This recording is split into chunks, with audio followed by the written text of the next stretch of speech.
नमस्कार. श्री स्वामी समर्थ. मी शर्मिला. माझ्या हे यूट्यूब चॅनेलमध्ये माझ्या सगळ्या गोड यूट्यूब फॅमिलीचं अगदी मनापासून स्वागत करते. आजचा दिवस तुम्हाला खूप छान आणि सुखाचा जाऊ ही स्वामी महाराजांच्या चरणी प्रार्थना करते आणि आपल्या आजच्या या नवीन व्हिडिओला सुरुवात करते. बघा, आजच्या व्हिडिओमध्ये आपण खास मार्गशीर्ष महिन्यातल्या शेवटचा गुरुवार निमित्त जाणून घेणार आहोत. कारण येत्या 18 डिसेंबर 2025 रोजी आहे मार्गशीर्ष महिन्यातला शेवटचा गुरुवार आणि आपण वर्षभर या गुरुवारची वाट बघत असतो. आणि तो गुरुवार आपल्यासाठी खूप महत्त्वाचा मानला जातो. कारण बघा, यावर्षी 4 गुरुवार आपल्याला मार्गशीर्ष महिन्यामध्ये मिळालेले होते आणि त्यापैकी 3 गुरुवार आणि अगदी छानपैकी पार पाडले. आता शेवटचा गुरुवार म्हटलं तर उद्यापनाचा दिवस असतो. बघा, या दिवशी आपल्याला काही विशेष सेवा करायच्या आहेत, काही गोष्टी करायच्या, काही वस्तूंविषयी उपाय आपल्याला आवर्जून करायचे आहेत. आता काय गोष्टी करायच्या आहेत ते तर आपण म्हणजे बऱ्याचदा बघत असतो, पण काय करायचं नाही हे देखील बघणं तितकंच गरजेचं आहे. त्यामुळे या दिवशी आपल्याला 5 अशा गोष्टी आहेत त्या चुकूनही करायच्या नाहीत किंवा त्याबाबत थोडीशीही काळजी घ्यायची आहे. तसेच आपण जर त्या गोष्टी चुकून केल्या तर आपल्याला त्या व्रताचं संपूर्ण फळ मिळणार नाही. आणि बघा, आपण आपल्या जीवाच्या अंतःकरणापासून अगदी श्रद्धेने, भक्तिभावाने उपवास वगैरे करत असतो. त्याचबरोबर इतर सगळं काही करत असतो आणि जर थोड्याशा काही कारणामुळे जर त्याचं फळ आपल्याला प्राप्त होणार नसेल तर मग ते कुठेतरी चुकीचं आहे. म्हणून आवर्जून हा व्हिडिओ शेवटपर्यंत ऐका किंवा कुठल्याही गोष्टी आहेत त्या आपल्याला करायच्या नाहीत हे समजून घ्या. चला तर मग वेळ न घालवता व्हिडिओला सुरुवात करूया. चॅनेलवर पहिल्यांदा नवीन आला असाल तर व्हिडिओला लाईक करा, चॅनेलला सबस्क्राईब करा आणि असेच नवनवीन माहितीपूर्ण व्हिडिओ पाहण्यासाठी बेल आयकॉनला प्रेस करा. तर बघा, त्यातली सगळ्यात पहिली आणि महत्त्वाची गोष्ट आपल्याला शेवटच्या गुरुवारी या वेळेमध्ये पूजा मांडायची नाही. आता ती वेळ कुठली आहे तर बघा, वारानुसार 1.5 तासाचा राहू काळ हा ठरलेला असतो आणि त्या काळामध्ये आपल्याला कुठलीही सेवा करायची नसते. आता सेवा करायची नसते म्हणजे काय, तर काही ठराविक सेवा या काळामध्ये करायच्या नसतात. पण काही ठराविक सेवा जर आपण जाणून बुजून त्या राहू काळात केल्या तर त्याचे अनेक दोष दूर होतात. तर त्या राहू काळामध्ये कुठल्या सेवा केल्या जातात तर या काळामध्ये दुर्गा सप्तशतीचे पाठ केले जातात. बघा, जर तुम्हाला दुर्गा सप्तशतीचा दररोज पाठ करायचा असेल तर आवर्जून तुम्ही राहू काळामध्ये करत जा. आपण आपल्या मार्गशीर्ष महिन्यातील जी काही पूजा आहे किंवा तुम्ही गुरुवारचं स्वामी समर्थांचं व्रत करत असाल किंवा इतर कोणतीही पूजा मांडणी करत असाल तर ती चुकूनही राहू काळात करायची नाही. कारण बघा, प्रत्येक वाराचा राहू काळ हा ठरलेला असतो. त्याचप्रमाणे गुरुवारचा जो राहू काळ असणार आहे तो दुपारी 1:30 ते 3 वाजेपर्यंत असणार आहे. तर या काळामध्ये तुम्ही चुकूनही पूजा मांडणी करू नका. आता मार्गशीर्ष महिन्यातली जी पूजा मांडणी आहे ती शक्यतो आपली सकाळी अंघोळ झाली की लगेच करून घ्यायची आहे. सेवा देखील लगेच आपल्याला करून घ्यायच्या आहेत. पण बऱ्याचदा काय होतं की अनेक महिलांचे छोटी मुलं असतात किंवा घरातील काही कामांमुळे आपल्याला सकाळी पूजा करायला, मांडणी करायला वेळ मिळत नाही. मुलांची शाळा असते, मिस्टरांचा डब्बा वगैरे, सकाळची थोडी धावपळ असते, मग सकाळ कोण करत नाही. पण दुपारची जी वेळ असते ती थोडीशी निवांत असते. मग आपण विचार करतो की दुपारच्या वेळेस आपण पूजा मांडणी करू. पण जर तुम्ही असा विचार करत असाल तर चुकूनही गुरुवारच्या दिवशी 1:30 ते 3 या काळामध्ये पूजा मांडणी करू नका.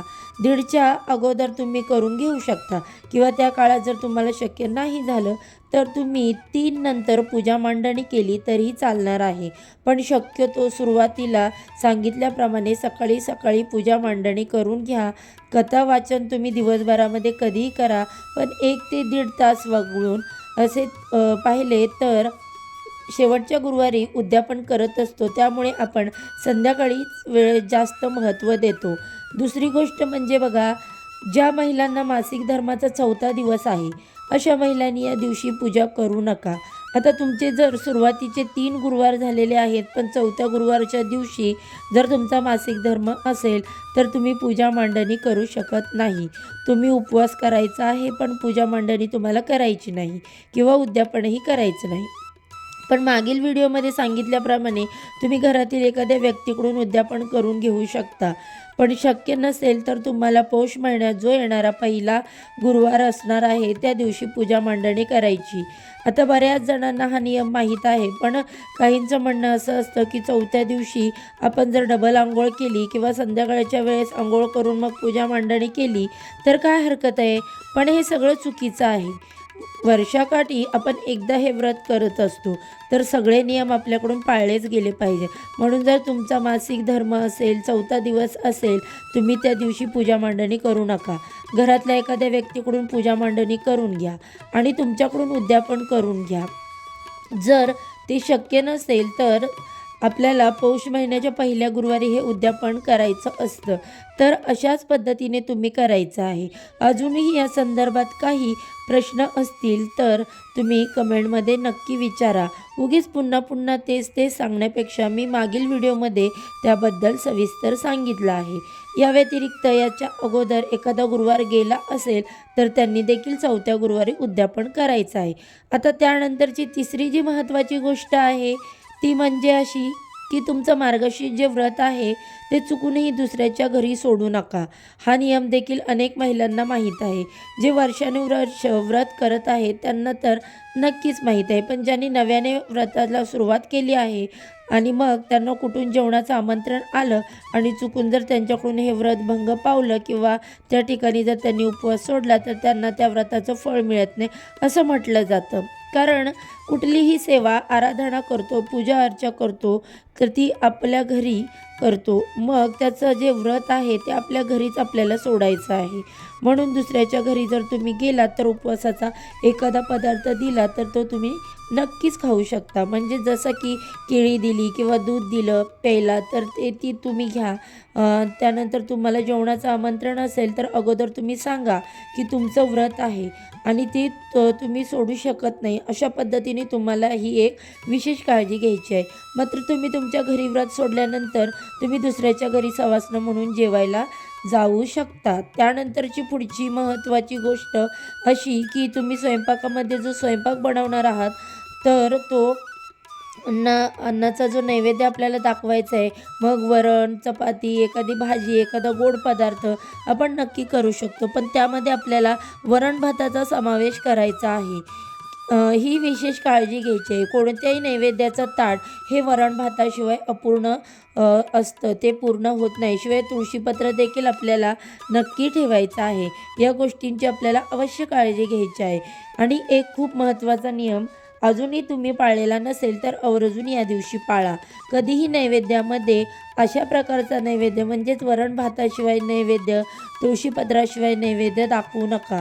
त्याचबरोबर देवीला खिरीचा नैवेद्य हा खूप जास्त प्रिय आहे. या दिवशी तुम्हाला देवीला खिरीचा नैवेद्य हा अर्पण करायचा आहे. दुसरा कुठलाही स्वयंपाक करू शकता, पण वरण भात आपल्याला बनवायचाच आहे. ही विशेष काळजी तुम्हाला घ्यायची आहे. त्यानंतर आपण जे माता लक्ष्मीचा नारळ ठेवत असतो ना, तर तो नारळ फोडायचा नाही. आता अर्थात आपण गुरुवारची पूजा मांडणी जी आहे ती दुसऱ्या दिवशी म्हणजे शुक्रवारच्या दिवशी उचलत असतो, पण तरीही दुसऱ्या दिवशी नारळ वगैरे उचलल्यानंतर ते काही ठिकाणी फोडला जातो. तर बघा, हा नारळ आपण लक्ष्मी स्वरूप ठेवलेला असतो, म्हणून हा नारळ आपल्याला फोडायचा नाही. प्रसाद म्हणून देखील खायलाचा नाही. तर तो नारळ आहे तो आपण वाहत्या पाण्यामध्ये विसर्जित करून द्यायचा आहे, किंवा तुम्ही मागील व्हिडिओमध्ये सांगितल्याप्रमाणे देखील विसर्जित करू शकता. मात्र ओटीचा नारळ तुम्ही फोडून प्रसाद म्हणून खाऊ शकता, किंवा ती ओटी देखील तुम्ही एखाद्या गरजूला देऊ शकता, किंवा घरातील सवासणीला देखील ती ओटी तुम्ही देऊ शकता. तसेच बघा, मार्गशीर्ष महिन्यातील शेवटच्या गुरुवारी महिला हळदी कुंकवाचा कार्यक्रम करून लक्ष्मीच्या स्वरूपातील स्त्रींचा आदर करतात. आणि चौथ्या गुरुवारी देखील आपल्याला इतर गुरुवारप्रमाणेच पूजेची व्यवस्थित मांडणी करून पूजा करायची आहे.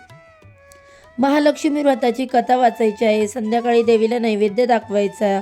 तसेच संध्याकाळी महिलांनी हळदी कुंकवासाठी आमंत्रित करायचे, कारण त्यांना देखील देवी स्वरूप मानून स्वागत व आदर करायचा असतो. सुवासिनींना देवी स्वरूप मानून त्यांची पूजा करायची आहे. सुवासिनींना फळ द्यायचं, फूल, गजरा, महालक्ष्मी व्रताचं पुस्तक, एखादी भेटवस्तू, त्यांची ओटी भरायची आणि त्यांना भावपूर्व नमस्कार करायचा. तसेच महिलांना जर उपवास असेल तर त्यांना दूध द्यावे किंवा तुम्ही सुवासिनींना भोजन देखील देऊ शकता. पण शक्य नसेल तर एक जरी सुवासिनी किंवा कुमारिका तुम्ही घरी बोलवली तरीसुद्धा चालेल. या मार्गशीर्ष महिन्यातील शेवटच्या गुरुवारी कन्यापूजन देखील केले जाते. शक्य असेल तर तुम्ही कन्यापूजन देखील करू शकता. त्याचबरोबर मार्गशीर्ष हा महिना दानासाठी खूप शुभ मानला जातो. तुम्ही मार्गशीर्ष महिन्यामध्ये जर काही दान केलं नसेल तर शक्य झाल्यास ब्राह्मणांना शिदा, वस्त्र आणि दक्षिणा देऊन नमस्कार करा. त्यामुळे केलेल्या दानाचं तुम्हाला दुप्पट पटीने फळ प्राप्त होईल. पुढचा नियम म्हणजे गुरुवारी पैसे देणे किंवा घेणे हे देखील आवर्जून टाळावे. चुकूनही या दिवशी कोणाला उधार पैसे देऊ नका किंवा कोणाकडून पैसे घेऊ पण नका. तसेच या दिवशी चुकूनसुद्धा सकाळी उशिरा उठू नका. शक्य असल्यास ब्रह्ममुहूर्तावर उठून तुम्हाला स्नान करायचं आहे. त्याचबरोबर मार्गशीर्ष महिन्यातील गुरुवारी तुम्हाला दुःखी, रागवलेल्या किंवा अशांत मनाने पूजा करायची नाही. पूजा शांत, एकाग्र मनाने तसेच पूजेचे व्रताचे फळ आपल्याला प्राप्त होते. संध्याकाळी मीठ आणि दूध हे या दिवशी चुकूनही कोणाला द्यायचं नाही. तसेच काळे किंवा गडद रंगाचे कपडे या दिवशी आवर्जून टाळायचे आहेत. पिवळे किंवा लाल रंगाचे कपडे तुम्ही परिधान करा. मार्गशीर्ष महिन्यातील गुरुवारची पूजा करावी. अशा पद्धतीने तुमचं गुरुवारचं जे व्रत आहे तर ते पूर्ण होणार आहे. तर या ज्या काही 5-6 गोष्टी सांगितलेल्या आहेत तर त्या खूप महत्त्वपूर्ण आहेत. प्रत्येक गोष्ट तुम्ही बघितली तर ती पाळायलाच हवी. तरच तुम्हाला तुमच्या व्रताचं फळ 100% मिळेल. म्हणून आवर्जून ह्या 5-6 नियमांचं पालन करा आणि अशा पद्धतीने तुम्ही मार्गशीर्ष महिन्यातील गुरुवारचं उद्यापन करा. तर बघा माझा हा व्हिडिओ आवडला असेल तर व्हिडिओला एक नक्की लाईक करा, शेअर करा, चॅनलला सबस्क्राईब करायला अजिबात विसरू नका. तसेच व्हिडिओ शेवटपर्यंत पाहिल्याबद्दल अगदी मनापासून तुमचे खूप खूप आभारी आहे. धन्यवाद. चला तर मग आजच्या व्हिडिओचा इथेच एंड करते. उद्या अशाच छानशा व्हिडिओसोबत पुन्हा नव्याने भेटू. सर्वांना श्री स्वामी समर्थ.